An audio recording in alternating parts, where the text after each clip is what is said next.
Which of the following is the highest active volcanic mountain in the world. देखिए, यह है course of the river Kaveri. British east India company की स्थापना हुई थी 1600 ईस्वी में। उस समय भारत में अकबर का शासन हुआ करता था। ए इस क्वेश्चन का राइट आंसर रहेगा। नेक्स्ट क्वेश्चन है 1936 में भारतीय राष्ट्रीय कांग्रेस द्वारा संविधान सभा के गठन की मांग कहां पर हुए अधिवेशन में रखी गई। The help of which country was the olive development project started in Himachal Pradesh in 1984। जय हिंद दोस्तों, स्वागत है आपका एक और नए वीडियो में। लाइक करिए, सब्सक्राइब करिए और बेल आइकन दबाना बिल्कुल मत भूलिएगा। इस क्लास की पीडीएफ आपको मिलेगी टेलीग्राम चैनल पर बिल्कुल फ्री में। क्वेश्चन नंबर 1, निम्नलिखित में से कौन विश्व का सबसे ऊंचा सक्रिय ज्वालामुखी पर्वत है। Which of the following is the highest active volcanic mountain in the world. तो हाईएस्ट एक्टिव वोल्केनिक माउंटेन है माउंट कोटोपेक्सी। डी इस क्वेश्चन का राइट आंसर रहेगा। इक्वाडोर देश में यह माउंटेन स्थित है। एंडीज पर्वतमाला में एक सक्रिय ज्वालामुखी है। इसकी ऊंचाई है 5896 मीटर और यह विश्व का सबसे ऊंचा सक्रिय ज्वालामुखी है। नेक्स्ट क्वेश्चन है, कावेरी नदी का उद्गम स्रोत है। The source of the river Kaveri is. तो कावेरी नदी ब्रह्मगिरी की पहाड़ियों से निकलती है। ए इस क्वेश्चन का राइट आंसर रहेगा। देखिए, यह है course of the river Kaveri और कावेरी नदी दो राज्यों से बहती है, कर्नाटक और तमिलनाडु से। और पुराने समय में इसको कहा जाता था पोन्नी। ठीक है, इसका नाम क्या होता था? Ponni. The Kaveri river rises at the Tala Kaveri in Brahmagiri range in the Western Ghat Kodagu district of the state of Karnataka. तो कर्नाटका के कोडागु डिस्ट्रिक्ट से यह नदी निकलती है। हाइट है 1341 meter above the mean sea level और इसकी जो लंबाई है वो लगभग 800 किलोमीटर के आसपास है।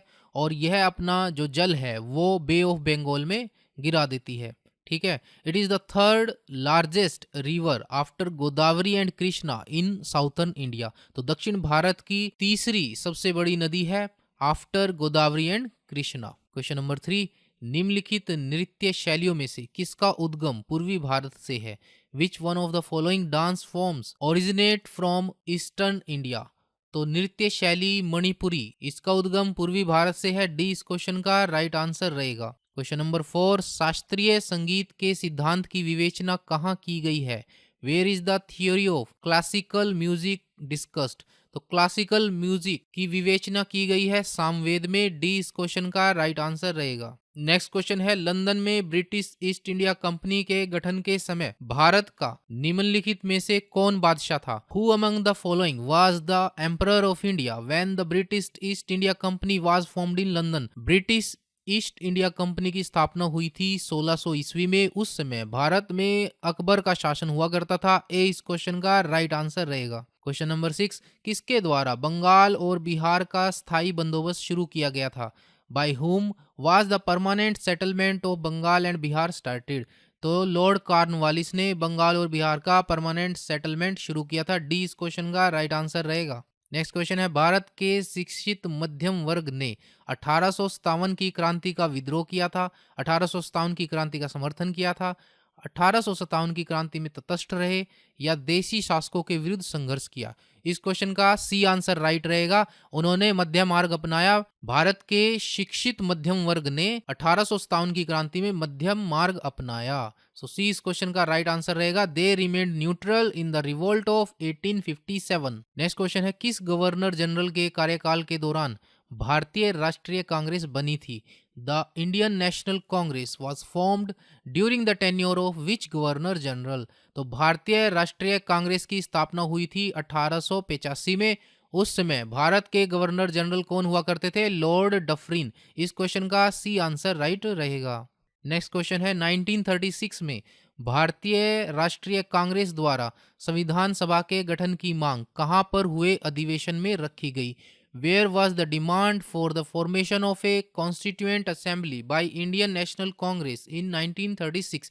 तो संविधान सभा के गठन की मांग रखी गई थी फैजपुर में हुए कांग्रेस के अधिवेशन में। सी इस क्वेश्चन का राइट आंसर रहेगा। क्वेश्चन नंबर 10, निम्नलिखित में से कौन सी विशेषता भारतीय संघ और अमेरिकी संघ दोनों में साझी है।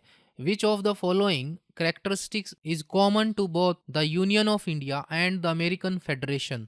तो भारत और अमेरिकी संघ में जो कॉमन कैरेक्टरिस्टिक है वो है संविधान की व्याख्या के लिए हमारे यहाँ पर संघीय उच्चतम न्यायालय की व्यवस्था है। तो यह जो विशेषता है यह भारतीय संघ और अमेरिकी संघ दोनों में कॉमन है। तो डी इस क्वेश्चन का राइट आंसर रहेगा। नेक्स्ट क्वेश्चन है मौलिक अधिकार के अंतर्गत कौन सा अनुच्छेद बच्चों के शोषण से संबंधित है? Which article is related to exploitation of children under fundamental rights? तो आर्टिकल 24 बच्चों के शोषण से संबंधित है। ऑप्शंस में दिया है आर्टिकल 17, 19, 23, 24। तो देख लेते हैं चारों को। आर्टिकल 17 हमें बताता है एबोलिशन ऑफ अनटचेबिलिटी, ठीक है, अनटचेबिलिटी अस्पृश्यता का उन्मूलन, ठीक है, और इसकी जो प्रैक्टिस है वो किसी भी फॉर्म में इसकी प्रैक्टिस फॉरबिडन है इंडिया के अंदर। तो यह आर्टिकल 17 के अंतर्गत है। आर्टिकल 19 हमें बताता है protection of certain rights like freedom of speech, article 19 के अंतर्गत आता है। आर्टिकल 23 के अंतर्गत क्या आता है?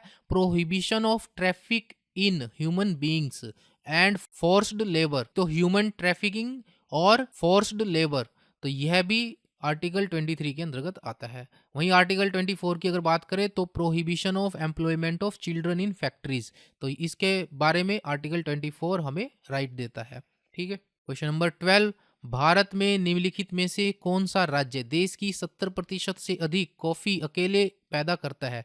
Which of the following state in India alone produces more than 70% of the countries coffee?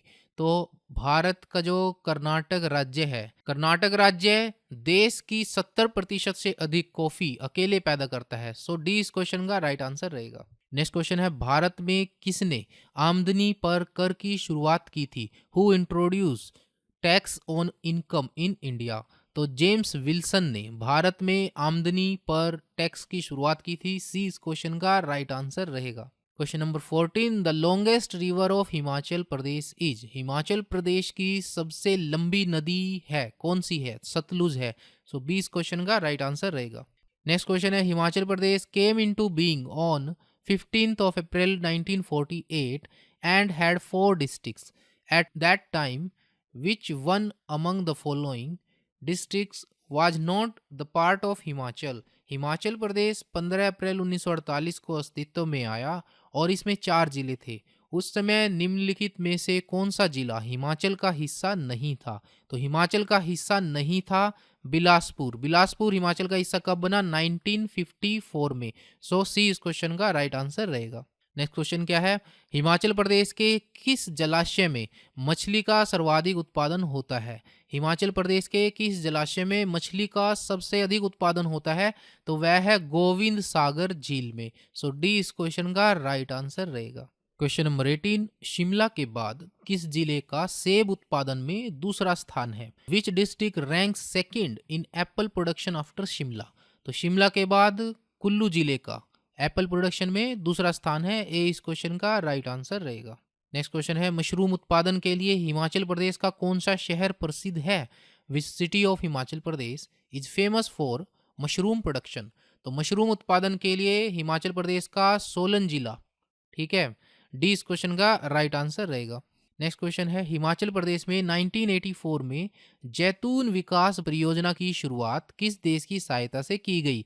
With the help of which country was the olive development project started in Himachal Pradesh in 1984? तो जैतून विकास परियोजना की शुरुआत इटली की सहायता से की गई। डी इस क्वेश्चन का राइट आंसर रहेगा। नेक्स्ट क्वेश्चन है who will be conferred with the prestigious Vyas Samman 2020 for his novel Pataliputra की साम्राज्ञी? उपन्यास पाटलिपुत्र की साम्राज्ञी के लिए प्रतिष्ठित व्यास सम्मान 2020 से किसे सम्मानित किया जाएगा? तो इस क्वेश्चन का सही आंसर रहेगा शरद पगारे। डी इस क्वेश्चन का राइट आंसर रहेगा। ये आर्टिकल है आज तक .in का और यहाँ पर आपको एक आर्टिकल देखने को मिलेगा शरद पगारे को पाटलिपुत्र की साम्राज्ञी पर 2020 के व्यास सम्मान की घोषणा की गई है और ये वरिष्ठ साहित्यकार हैं शरद पगारे, पिक्चर में आप देख पा रहे हैं, और के बिरला फाउंडेशन की तरफ से व्यास सम्मान दिया जाता है और यह सम्मान इनको 2010 में पब्लिश किए गए उपन्यास पाटलिपुत्र की साम्राज्ञी के लिए दिया गया है। Question number 22, which two reasons of India were declared TB free? Bharat के किन दो क्षेत्रों को टीबी मुक्त घोषित किया गया है? तो भारत के लक्षद्वीप और बडगाम को टीबी मुक्त घोषित किया गया है। बी इस क्वेश्चन का राइट आंसर रहेगा। Question number 23, which of the following states has launched देखो अपना प्रदेश कैंपेन टू बूस्ट टूरिज्म? निम्नलिखित में से किस राज्य ने पर्यटन को बढ़ावा देने के लिए देखो अपना प्रदेश अभियान शुरू किया है? देखो अपना प्रदेश अभियान शुरू किया है अरुणाचल प्रदेश ने। ए इस क्वेश्चन का राइट आंसर रहेगा। अरुणाचल प्रदेश की कैपिटल क्या है? Itanagar. Question number 24, according to diplomats the trilateral trade between India, Israel and the UAE can reach to 110 billion US dollar by which year? राजनयिकों के अनुसार भारत, इजराइल और संयुक्त अरब अमीरात के बीच त्रिपक्षीय व्यापार किस वर्ष तक 110 बिलियन अमेरिकी डॉलर तक पहुंच सकता है? तो भारत और इजराइल और यूएई के बीच जो ट्राइलेटरल ट्रेड है वो 2030 तक 110 बिलियन यूएस डॉलर तक पहुंचने की उम्मीद है। ए इस क्वेश्चन का राइट आंसर रहेगा। नेक्स्ट क्वेश्चन है, according to the International Monetary Fund the डेब्ट to GDP ratio of India increased from 74% to %% due to the कोविड-19 क्राइसिस।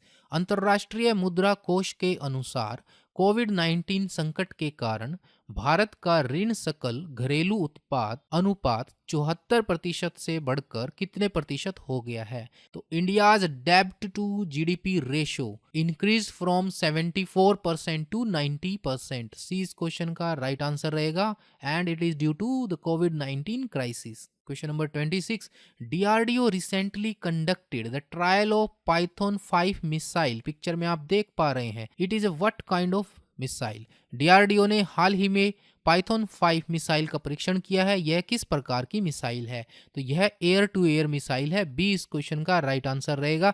इसकी जो रेंज है वो 20 किलोमीटर से ज्यादा है। स्पीड इसकी मैक 4 है, यह आपको इसमें याद रखना है। नेक्स्ट क्वेश्चन है, MACS 1407 developed by Indian scientist is a variety of which crop? भारतीय वैज्ञानिकों द्वारा विकसित MACS 1407 किस फसल की किस्म है? MACS 1407 सोयाबीन की एक वैरायटी है।